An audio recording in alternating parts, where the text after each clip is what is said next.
गणित जब नहीं लगा तो क्रोध आ गया। क्रोध में भरकर कह दिया हम बताएंगे इसको क्या होगा।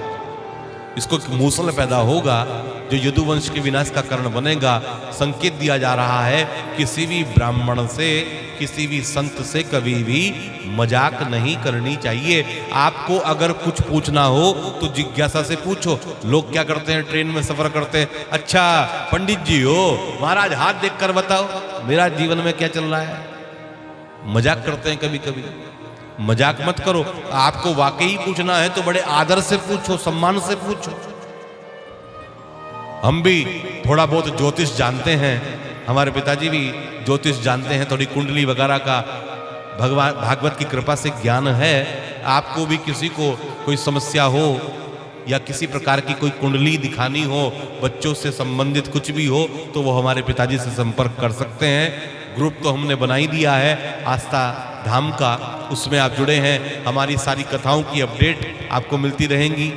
आपको कोई जिज्ञासा हो, कोई प्रश्न करना हो तो उस ग्रुप में जुड़कर आप वो प्रश्न भी कर सकते हैं, अपनी समस्या का समाधान भी कर सकते हैं।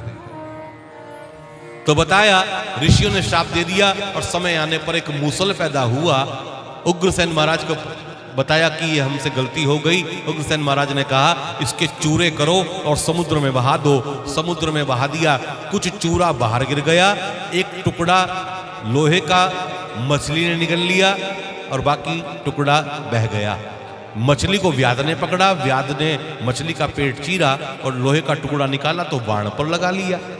और जो चूरा बाहर गिरा उससे एल नाम की घास तैयार हो गई। यदुवंशी सारे तीर्थ यात्रा पर गए और तीर्थ यात्रा करने लगे। इधर उद्धव जी आए भगवान के पास। भगवान एकांत में बैठे हैं। उद्धव जी ने आकर कहा कि प्रभु मैं जानता हूं कि वो समय निकट आ गया है कि अब धरती को छोड़कर आप जाने वाले हैं, तो प्रभु मैं भी आपके साथ चलूंगा। भगवान ने कहा उद्धव न कोई किसी के साथ आया है न कोई किसी के साथ जाएगा। व्यक्ति अकेला ही आया है और अकेला ही जाएगा। दत्तात्रेय का प्रसंग सुनाया कि 24 गुरु बनाए हैं, सबसे शिक्षा प्राप्त की है और शिक्षा के लिए कोई उम्र नहीं होती। जहां से ज्ञान मिल जाए वहां से शिक्षा ले लेनी चाहिए। जहां से भी आपको ज्ञान मिल जाए वहां से ज्ञान ले लो। उसके बाद बताया, उद्धव को कहा, उद्धव ने कहा कि प्रभु आपका दर्शन अगर करना हो तो कहां करना होगा कलयुग में, कि मेरा 2 जगह दर्शन होगा, एक तो बद्री का क्षेत्र में और दूसरा भागवत में। भागवत को जो स्पर्श करेगा, भागवत को जो प्रणाम करेगा, भागवत पर जो मस्तक झुकाएगा तो वो समझना मेरे ही चरणों में मस्तक को झुकाएगा। मेरा भागवत में अवतार हो रहा है, शब्दावतार। भागवत जो सुनेगा वो समझना मुझे ही सुनेगा। भागवत को जो सिर पर लेकर चलेगा समझना मुझे ही सिर पर लेकर चलेगा। उद्धव जी गए बद्री का क्षेत्र में और आज भी बद्री नारायण के साथ उद्धव जी बैठे हैं। दारुक आया भगवान का सारथी और कहने लगा प्रभु चलिए कि हाँ मैं चलने को तैयार हूं, तुम द्वारिका को खाली कराओ।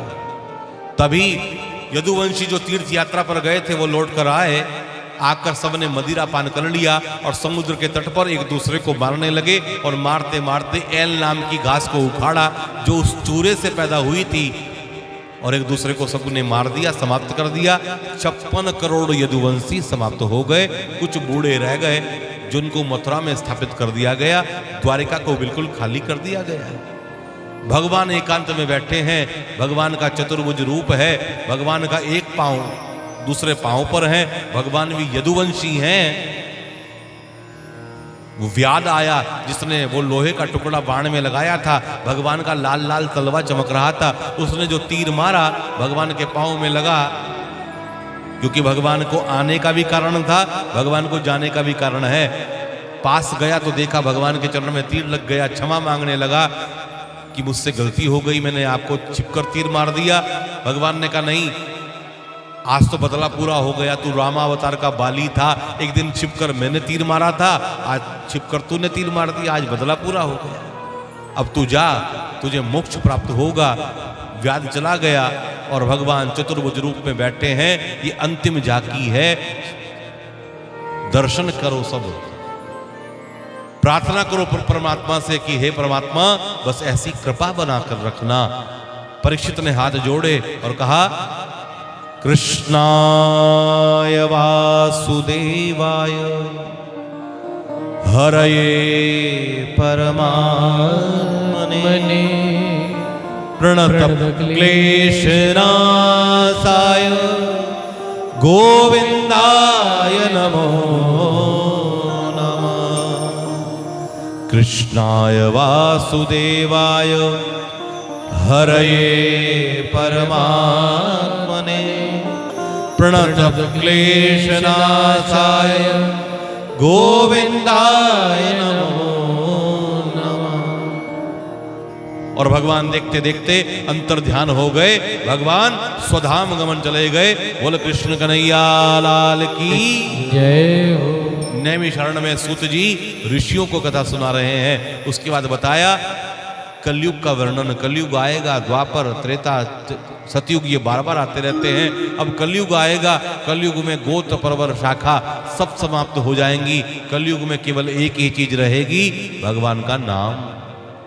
कलयुग केवल नाम आधारा। आज कौन सा कार्ड चलता है? सबसे ज्यादा आधार कार्ड ही तो चलता है। आधार कार्ड से सब चीज बन जाती हैं। तो गोस्वामी ने तो तब कह दिया कि कलयुग केवल नाम आधारा। कौन सा? भगवान का नाम ही आधार होगा। भगवान का नाम ही एक आधार है, इसलिए उसका भजन करो, उसको रटो। और बताया कि जो भगवान का नाम लेता है उसके हर प्रकार का कल्याण हो जाता है। परीक्षित सामने बैठा है। सुखदेव जी ने कहा, परीक्षित मैंने तुझे भागवत सुनाई, तेरे दो प्रश्न थे, प्राणी मात्र का कर्तव्य क्या है और जिसकी मृत्यु सन्निकट हो उसको क्या करना चाहिए, तो बता तेरे प्रश्नों का उत्तर मिला है कि नहीं। परीक्षित ने कहा, मुझे प्रश्नों का उत्तर मिल गया, मैं जान गया पिंजरा अलग है और पंछी अलग है। कहा, तुझे चिंता है क्या तेरी मृत्यु की? मुझे कोई चिंता नहीं है, क्योंकि तक्षक आएगा, तुझे दंश करेगा, तू समाप्त हो जाएगा। कि मैं समाप्त नहीं होऊंगा, मेरा शरीर समाप्त होगा, मेरी आत्मा तो परमात्मा में मिल चुकी है। परीक्षित ने ये कहा।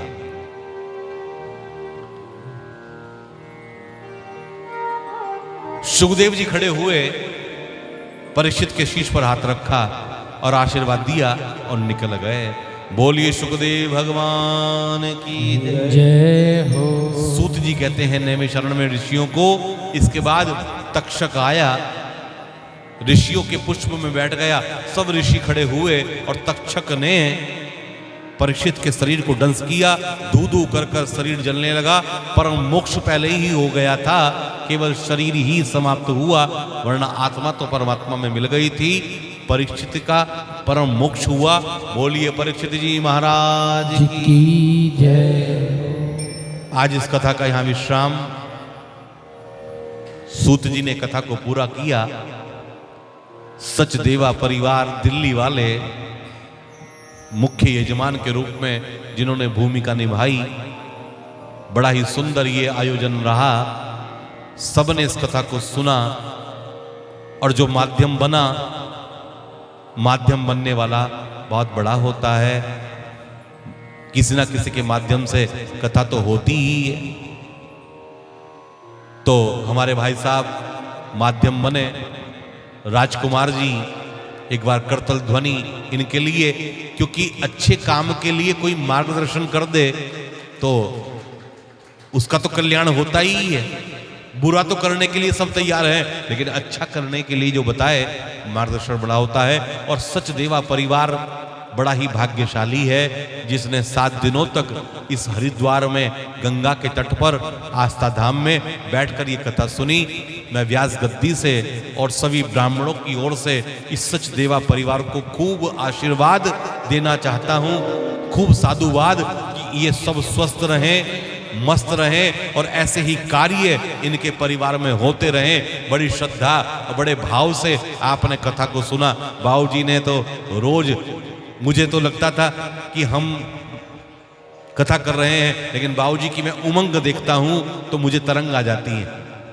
वृद्ध अवस्था में भी वो जोश भगवान के प्रति, भगवान की कार्यों में इनका जोश तो भगवान इनको दीर्घायु प्रदान करे, लंबी उम्र आयु प्रदान करे, ये स्वस्थ रहें। सपत्नीक और हमारी माताजी जिनके पतिदेव का जन्मदिन भी है, जो चेयरमैन भी रहे हैं, उनकी भी आत्मा को शांति मिले, प्राप्त हो उनकी शांति। और आप सब लोग जो जहां से आया है, मेरा इतना परिचय नहीं है कौन कहां से आया है, लेकिन जो जहां से आया है हरिद्वार में, आस्था धाम में, हमारे घर में। आप बाहर से आए हैं, हम आपके हरिद्वार के ही हैं।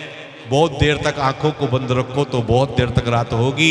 हम भी मुसाफिर हैं, तुम भी मुसाफिर हो, फिर किसी मोड़ पर मुलाकात होगी, फिर हमें याद करोगे, आपकी सेवा में हम फिर उपस्थित हो जाएंगे। और कथाओं के लिए तो ये प्रवाह चलता ही रहता है, कहीं ना कहीं कथाएं चलती रहती हैं। मेरे किसी शब्द से किसी व्यक्ति को कोई दिक्कत हो गई हो तो उसके लिए मैं क्षमा मांगता हूं, क्योंकि भागवत का प्रवाह होता है, प्रवचन करना होता है। कभी कभी किसी को बुरा भी लग जाता है, कभी किसी को अच्छा लगता है। तो अच्छा लगा हो तो अपने साथ ले जाना, कुछ बुरा लगा हो तो यहीं पर छोड़ देना।